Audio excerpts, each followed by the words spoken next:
거룩한 삶으로의 초대라는 제목으로 함께 말씀 나누겠습니다. 오늘 우리가 함께 나눌 말씀은 제사장이 제사를 드릴 때 담당해야 할 규정들을 소개하고 있습니다. 특별히 오늘의 본문은 속죄제와 속건제를 소개하고 있는데요. 속죄제는 지난주 본문을 통해 확인했듯이 의도하지 않았거나 실수로 짓는 죄를 사함받기 위한 제사입니다. 그리고 속건제는 죄를 지어서 하나님의 성물이나 이웃에게 어떤 경제적인 손해를 입혔을 때 이것을 배상하고 회복하기 위해 드리는 제사가 이 속건제입니다. 이 속죄제와 속건제는 앞선 레위기 4장과 5장에서 이미 소개가 되었는데요. 앞에서 소개되었던 규정들은 모두 이스라엘 백성들이 지켜야 할 규정들이었습니다. 그리고 오늘의 본문인 6장과 7장은 추가적으로 속죄제와 속건제에 대해서 설명하고 있는데 왜 추가가 되었냐면 바로 제사장이 지켜야 할 규정들을 소개하고 있기 때문이에요. 제사장이 백성들의 제사를 돕는 역할을 하긴 하지만 제사장도 존재적으로 불편한 사람인지라 그 죄에 대한 문제에 있어서 온전하지 못합니다. 백성들처럼 하나님께 제사를 드려야 했다는 거예요. 그래서 하나님은 이 제사장이 지켜야 할 규정들을 이렇게 추가적으로 말씀해 주시는 것입니다. 자, 그렇다면 본문에서 소개하는 제사장이 지켜야 할 규정들을 통해 하나님께서 오늘을 살아가고 있는 신자들에게 무엇을 말씀하시려고 하시는지 함께 말씀을 통해서 확인해 보겠습니다. 먼저 속죄제를 살펴볼까요? 24절과 25절 말씀 한번 읽어보겠습니다. 24절과 25절입니다. 시작. 여호와께서 모세에게 말씀하여 이르시되 아론과 그의 아들들에게 말하여 이르라. 속죄제의 규례는 이러하니라. 속죄제의 제물은 지극히 거룩하니 여호와 앞 번제물을 잡는 곳에서 그 속죄제의 제물을 잡을 것이요. 아멘. 자, 하나님께서 아론과 그의 아들들에게 무엇을 명령하고 계십니까? 이 속죄 제물을 잡는 장소에 대해서 말씀하고 계십니다. 자, 그런데 앞서 레위기 4장에서는요. 제사장과 회정을 위한 속죄 제물을 잡는 장소를 여호와 앞에서라고 말씀하셨고 족장과 평민을 위한 속죄 제물을 잡는 장소를 번제물 잡는 곳이라고 말씀하셨습니다. 자, 그런데 방금 읽은 25절은요. 앞서 4장에서 말한 두 장소를 합쳐서 말하고 있습니다. 그렇죠? 여호와 앞 번제물 잡는 곳에서 속죄제 제물을 잡아라 라고 명령하십니다. 사실 이 표현은요. 번제물 잡는 곳과 여호와 앞이 다른 장소를 말하는 것이 아니라 번제물 잡는 곳이 바로 여호와 앞이라는 것을 설명하고 있는 것입니다. 자, 그렇기 때문에 이 부분은요. 제사장을 위한 추가된 규정이라고 보기는 어렵고요. 앞서 4장에 기록된 규정을 좀 더 구체적으로 표현한 것이라고 이해하시면 좋을 것 같습니다. 자, 그런데 굳이 하나님께서는 앞선 4장의 설명과는 다르게 이 번제물 잡는 곳을 여호와 앞이라고 이제 설명하고 계십니다. 여호와 앞. 자, 그 이유는 바로 여호와께 드려진 제물이 지극히 거룩하기 때문입니다. 여기서 지극히라는 단어는 히브리어 최상급 표현을 사용하고 있는데요. 속죄제 제물은 어떤 제물보다도 가장 거룩한 것이었습니다. 그래서 거룩하신 여호와 앞에서 이 지극히 거룩한 속죄제 제물을 잡게 하신 것입니다. 자, 그런데 이어지는 26절을 보시니까 이 지극히 거룩한 제물을 제사장이 어떻게 처리해야 하는지를 설명하고 계시는데 우리 26절부터 29절까지 말씀을 함께 천천히 읽어보도록 하겠습니다. 26절부터 29절입니다. 시작. 죄를 위하여 제사 드리는 제사장이 그것을 먹되 곧 회막될 거룩한 곳에서 먹을 것이며 그 고기에 접촉하는 모든 자는 거룩할 것이며 그 피가 어떤 옷에든지 묻었으면 묻은 그것을 거룩한 곳에서 빨 것이요 그 고기를 토기에 삶았으면 그 그릇을 깨뜨릴 것이요 유기에 삶았으면 그 그릇을 닦고 물에 씻을 것이며 제사장인 남자는 모두 그것을 먹을지니 그것은 지극히 거룩하니라. 아멘. 자, 방금 읽은 규정은요. 제사장을 위해 추가된 속죄 제사의 규정인데요. 그것이 무엇입니까? 이 속죄 제물을 처리하는 방식입니다. 그렇죠? 앞서 레위기 4장과 5장은요. 재물의 처리 방법이 기록되어 있지 않습니다. 자, 그럴 수밖에 없는 것이 설교 서두에서 언급했던 것처럼 앞서 레위기 4장과 5장에 기록된 속죄제와 속건제는 이스라엘 백성들을 위한 규정이었기 때문입니다. 그렇죠? 그런데 본문에서 재물을 처리하는 방법이 소개되고 있죠. 자, 그 이유는 이 규정들이 제사를 돕는 제사장을 위한 규정들이기 때문입니다. 하나님께서 속죄제물을 어떻게 처리하라고 명령하십니까? 어떻게 처리하세요? 하라고 말씀하십니까? 하나님께 드리고 남은 몸통의 고기들을 회막들 안 거룩한 곳에서 먹어라 라고 명령하고 있습니다. 그렇죠? 그렇다면 하나님께서 제사장에게 이 속죄제물을 먹으라고 명령하신 이유는 무엇일까요? 그 이유는 그들을 거룩하게 하기 위함입니다. 여러분 27절 말씀 보시면 기록되어 있죠. 이 고기에 접촉하는 모든 자는 거룩할 것이며 라고 말씀하십니다. 다시 말해 이 고기를 먹으라고 명령하신 이유는 그들을 거룩하게 하기 위함이라고 생각할 수 있겠죠. 이것을 신학적인 용어로 거룩의 전염이라고 합니다. 이 지극히 거룩한 이 제물을 먹었을 때, 접촉했을 때에 접촉한 모든 것은 거룩하게 된다는 것입니다. 거룩의 전염. 자, 하지만 이러한 표현을 해석하는 데 있어서 여러 견해가 있습니다. 여기 27절에 기록되어 있는 거룩할 것이며라는 말을요, 거룩해지는 것으로 해석할지 아니면 거룩한 사람이 되어야 한다라는 것으로 해석할지 학자들마다 주장이 달라요. 자, 그런데 구약의 관점에서 곰곰이 생각해 보면 거룩해지는 것이 아니라 거룩해야 한다라는 해석이 좀 더 좋을 듯합니다. 이것을 이해하기 위해서 학개서의 내용을 한번 떠올려 볼게요. 여러분, 학개서의 내용을 보면은요, 학개 선지자가 이스라엘 백성들의 형식적인 신앙을 지적하기 위해 거룩한 고기를 지적하는 장면이 나옵니다. 여러분, 학개 선지자가 언급한 거룩한 고기는요, 오늘 본문에 기록된 여호와께 드려진 거룩한 제물을 의미할 수 있어요. 학개 선지자가 이스라엘 백성들에게 뭐라고 얘기하냐면, 거룩한 고기를 싼 옷자락이 거룩한 고기를 싼 옷자락이 다른 물건에 닿는다고 해서 그것이 거룩해질 수 있거나 성물이 될 수 없다라고 분명하게 지적하고 있습니다. 그렇죠? 오히려 부정한 것이 닿으면 그 부정으로 인해 닿은 것이 오염된다라고 말해요. 다시 말해 제사를 참석한다라고 해서 백성들의 삶까지도 거룩하게 되는 것이 아니다라는 것을 지적하고 있는 거죠.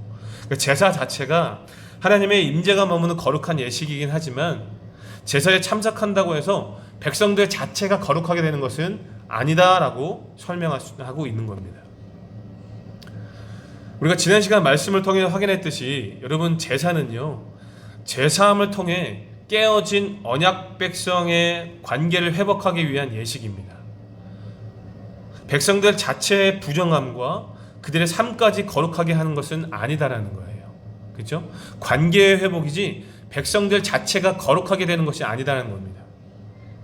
그러므로 본문에 기록된 속죄제물을 먹으면 거룩하게 될 것이다라는 표현은요, 거룩한 사람이 되어야 한다라는 해석으로 이해하시는 게 좋습니다. 그렇죠? 여러분, 우리가 상식적으로 생각해 보아도 깨끗하게 손질 잘 해놓은 요리를 더러운 것이 덕지덕지 묻은 손으로 만지면 어떻게 되겠습니까? 그것도 더러워질 수밖에 없겠죠. 그렇죠? 자, 그렇기 때문에 거룩한 것과 접촉한다라고 해서 접촉한 것이 거룩해지는 것은 아니라는 겁니다. 그렇다면 하나님께서 이 지극히 거룩한 제물을 제사장들에게 먹으라고 명령하신 진짜 이유는 무엇일까요? 무엇이에요? 방금 전에도 제가 언급드렸듯이 바로 그 이유는 제사장이 이 지극히 거룩한 속죄제물을 다루기 위해서는요, 처리하기 위해서는 거룩한 사람으로 준비되어야 함을 말씀하시는 거예요. 거룩한 삶으로 준비되어야 함을 강조하고 계신 겁니다. 너무나 당연한 말씀이겠죠. 거룩한 제물을 다루고 처리하기 위해서는요, 다루는 자가 거룩하게 준비되어야 합니다. 그렇죠? 성도님들도 잘 알고 계시듯이 여러분, 레위기의 핵심 구절인 11장 45절의 말씀에 보면요, 내가 거룩하니 너희도 거룩하라라고 하나님께서 명령하십니다. 내가 거룩하니 하나님의 백성인 너희들도 거룩함으로 살아라라고 말씀하신 거겠죠. 여러분, 레위기가 기록된 목적은요, 자주 언급드려서 알고 계시듯이 죄로 인해 깨어진 하나님과의 그 언약 관계를 회복하기 위한 방법을 알리고 있는 것이 레위기입니다. 그리고 그 방법은 바로 하나님께 드리는 제사예요. 그렇죠? 하나님께 제사를 통해 백성들, 그런데 우리가 이 제사를 계속 여기 보면은요, 하나님께서는요 이 제사를 통해 백성들에게 끊임없이 명령하시는 공통적인 내용이 있습니다. 그것이 무엇인지 아십니까? 그것이 바로 거룩이에요.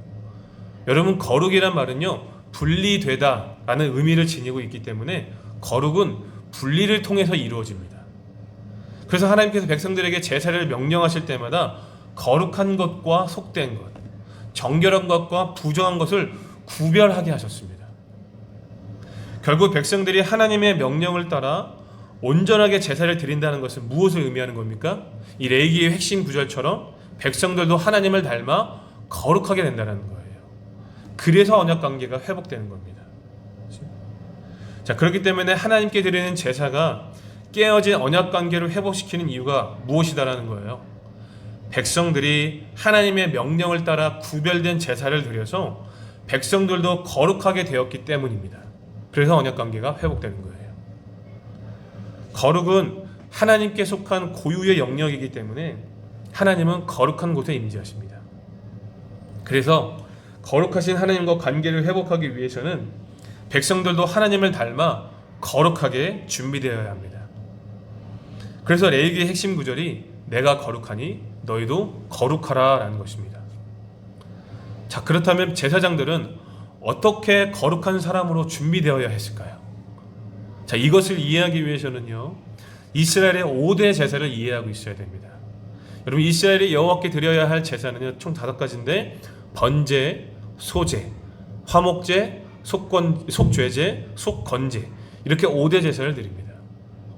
본문이 제사장이 지켜야 할 속죄제와 속건제에 대한 규정들을 다루고 있다면 당연히 제사장이 드려야 할 번제, 소제, 화목제의 규정도 있겠죠?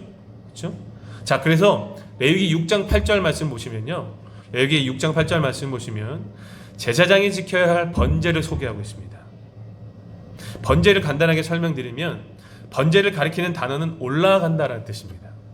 번제는 제물을 온전히 다 태워서 그 냄새가 올라가게 하는 제사예요. 그래서 한글로 번역된 성경들은요 번제가 태우는 제사이기 때문에 영어로 번을 사용해서 번제라고 부르는 것입니다. 그런데 이 번제는요, 이 번제물을 드리기 전에 제사 드린 사람이 제물에 안수하게 했어요. 그리고 이 안수는 대체의 기능을 의미합니다.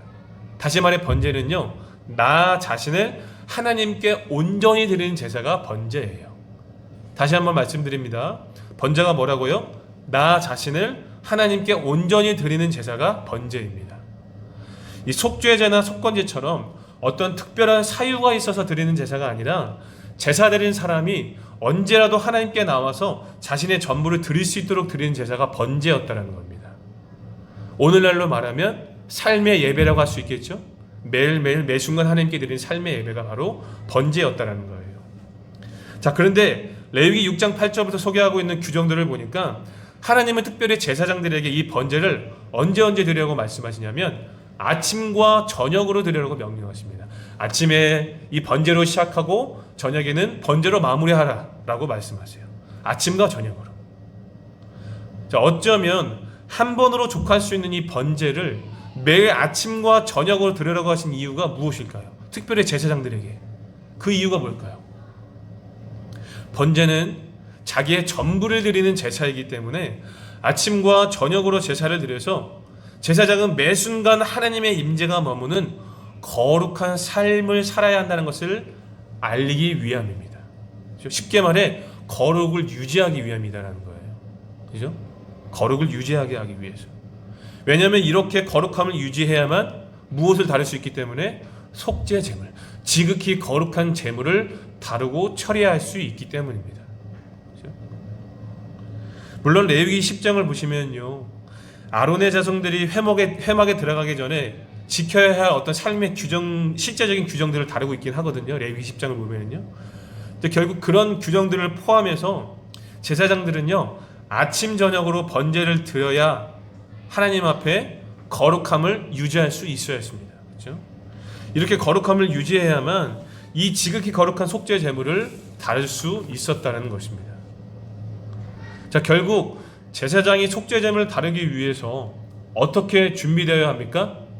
아침 저녁으로 상시 드리는 이 상번제를 통하여서 거룩하게 준비되어야 했습니다. 그리고 이 규정은요, 속건제도 마찬가지였어요. 속건제 7장, 오늘 본문 말씀 7장 5절부터 7절까지 말씀도 한번 읽어볼까요? 오늘 본문 말씀 7장 5절부터 7절입니다. 읽겠습니다. 시작. 제사장은 그것을 다 제단 위에서 불살라 여호와께 화제로 드릴 것이니 이는 속건제니라. 제사장인 남자는 모두 그것을 먹되 거룩한 곳에서 먹을지니라. 그것은 지극히 거룩하니라. 속죄제와 속건제는 규례가 같으니 이 제물은 속죄하는 제사장에게로 돌아갈 것이요. 아멘. 자, 그렇죠? 속건제도 속죄제와 마찬가지로 백성들의 죄사함을 위해 지극히 거룩한 제물 회막 안에서 먹어라 라고 명령하고 있습니다. 자, 그렇기 때문에 이 지극히 거룩한 제물을 먹으면 거룩해질 것이다 라는 이 표현은 어떻게 이해해야 되겠습니까?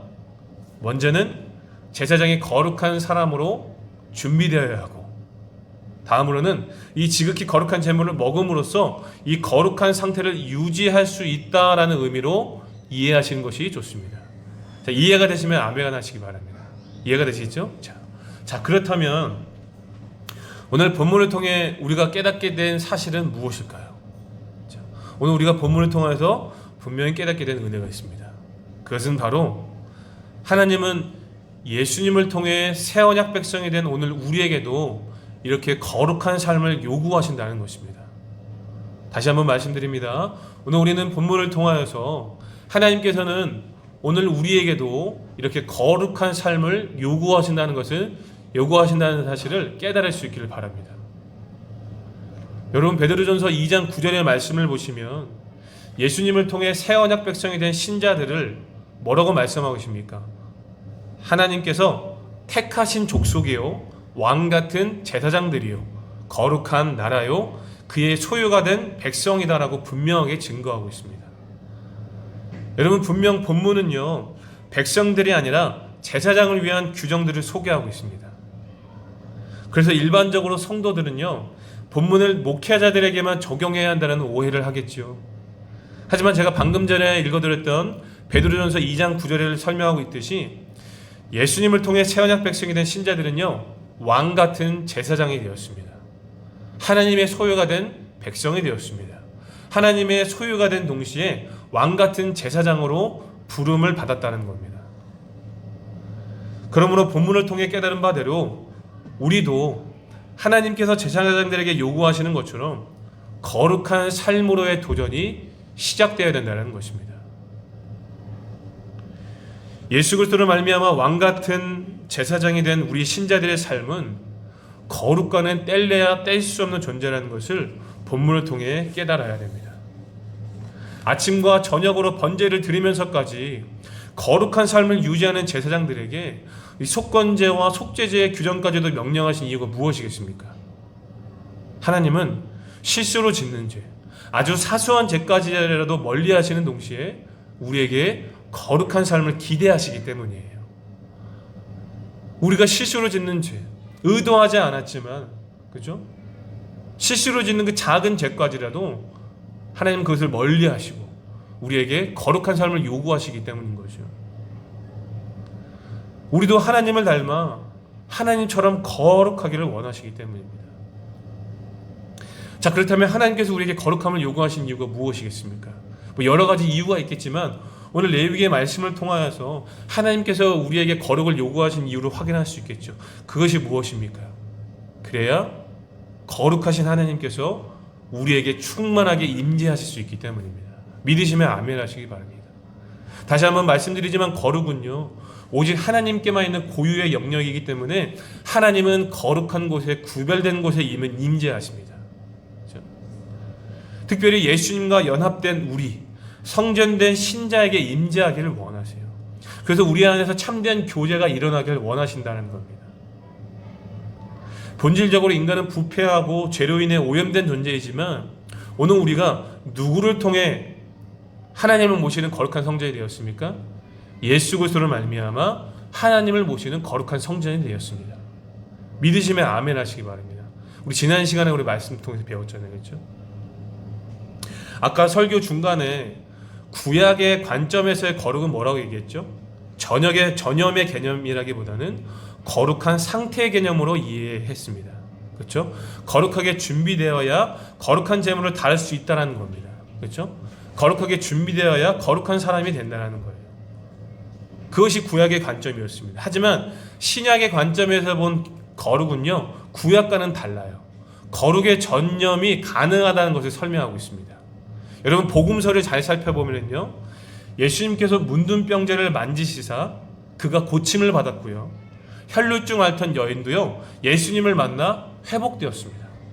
여러분 문둥병과 혈루증은요 모두 율법에서는요 부정한 질병이었기 때문에 반드시 격리되고 구별되어야만 했습니다. 하지만 예수님을 만나자 그들의 부정은 사라지고 깨끗하게 되었습니다. 과거 구약 시대에는 거룩과 부정이 만나면 거룩이 훼손되었지만 이 신약 시대에는요 부정이 거룩을 만나 거룩으로 이동하게 되었습니다. 거룩이 전염된 것이지요. 과거에는 분명히 분리를 통해 거룩을 유지했지만 지금은 오히려 예수님이 오시고 나시자 접촉을 통해 거룩을 유지하게 되었다는 겁니다. 거룩이 전염된 거예요. 누구를 통해 이것이 가능하게 되었다라고요? 우리 주 예수 그리스도이십니다. 믿으시면 아멘 하시기 바랍니다. 아멘이시죠? 예수님을 통해 불가능한 것이 가능하게 되는 은혜를 우리가 누리고 있다는 거예요. 그리고 더 나아가 영원토록 하나님과 동행하고 그분의 임재를 경험할 수 있도록 누구를 보내주셨습니까? 우리 성령 하나님을 보내주셨잖아요. 그렇죠? 그래서 예수님을 영접하고 성령을 받은 신자들의 몸은요 하나님의 임재가 머무는 거룩한 성전이 되었습니다. 부정한 자가 거룩한 자가 되고 죄인이 의인으로 신분 상승, 신분의 변화가 일어났습니다. 자, 그렇다면 거룩한 성전된 신자의 삶은 어떤 모습이어야 됩니까? 당연히 거룩한 삶을 살아야 되겠죠. 그죠? 내가 거룩하니 너희도 거룩하라. 거룩하신 하나님께서 오늘 우리 안에 충만하게 임재하실 수 있도록, 성령께서 충만하게 우리 거룩한 성전된 몸에 임재하실 수 있도록 우리가 거룩한 삶을 살도록 도전해야 된다는 거예요. 사도 바울은 고린도전서 3장 16절과 17절에서 이렇게 권면하지요. 제가 읽어드릴게요. 너희가 하나님의 성전인 것과 하나님의 성령이 너희 안에 계시는 것을 알지 못하느냐? 누구든지 하나님의 성전을 더럽히면 하나님이 그 사람을 멸하시리라. 하나님의 성전은 거룩하니 너희도 그러하니라. 아멘. 하나님의 성전이 거룩하니 너희도 거룩하라. 분명 우리는 예수님을 통해 성령님을 모시는 거룩한 성전이 되었습니다. 그러므로 거룩한 성전된 신자의 몸은요 거룩과는 뗄래야 뗄 수 없는 존재가 된 거예요. 거룩을 쫓아 살아야 된다는 겁니다. 그것이 신자의 정체라는 거예요. 여러분 예수님께서 제자들과 마지막 만찬을 가지실 때에 떡과 잔을 나누시면서 뭐라고 말씀하셨습니까? 이것은 나의 몸과 피다라고 말씀하셨죠. 이것은 십자가에 달린 예수님의 몸과 흘리신 피를 인류의 죄사함을 위한 제물로 표현하신 것이죠. 우리가 지난 시간에 레위기 말씀 통해서 배웠죠. 그렇죠? 본문에 기록된 지극히 거룩한 제물이 바로 이것을 예표하는 것입니다. 그렇기 때문에 예수님께서 새 언약 백성의 첫 번째 지체되는 제자들에게 이 성찬이라는 예식을 기념하게 하신 이유는요, 이 지극히 거룩한 제물이신 예수님을 통해 하나님의 임재가 머무는 거룩한 성전으로 준비되게 하시려는 것입니다. 그죠? 예수님께서 승천하시고 보내신 그 성령님을 모시는 거룩한 성전 되게 하시기 위하여서 성천으로 그들의 몸을 거룩하게 하시는 거예요. 오직 예수님을 통해서만 이것이 가능하게 함을, 부정한 자가 거룩한 자가 될 수 있다는 것을 알리고 계신 것입니다. 그래서 예수님을 영접한 신자들은요 반드시 성찬에 참여해야 되겠죠. 그렇죠? 이것이 바른 교회의 모범입니다. 그렇죠? 하지만 성찬에 참여한다라고 해서 모든 신자들의 삶이 거룩해질까요? 아니요, 그럴 수가 없겠죠. 여러분 고린도전서 11장 27절은 27절부터 29절은 이렇게 말하고 있습니다. 제가 읽어드릴게요. 같이 한번 읽어볼까요? 한번 찾아볼게요. 고린도전서 11장 27절부터 29절입니다. 아주 중요한 구절이지요. 고린도전서 11장 27절부터 29절입니다.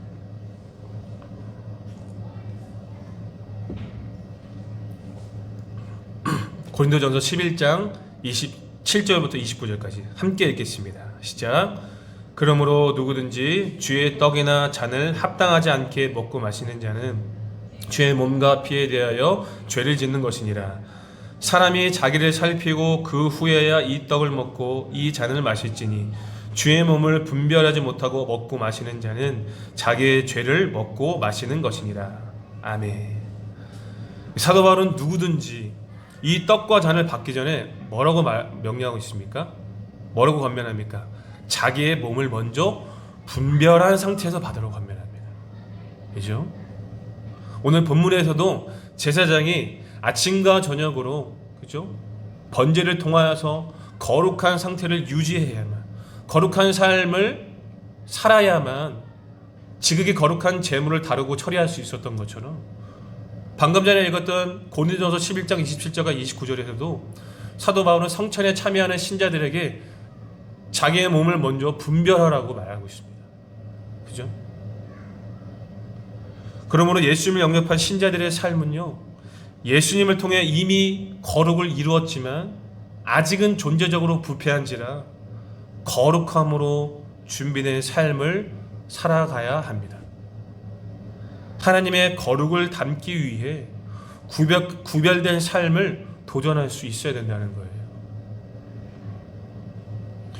자, 그렇다면 매 순간 하나님의 임재가 머무는 이 거룩한 성전된 삶을 위해 우리에게 어떤 도전이 필요할까요?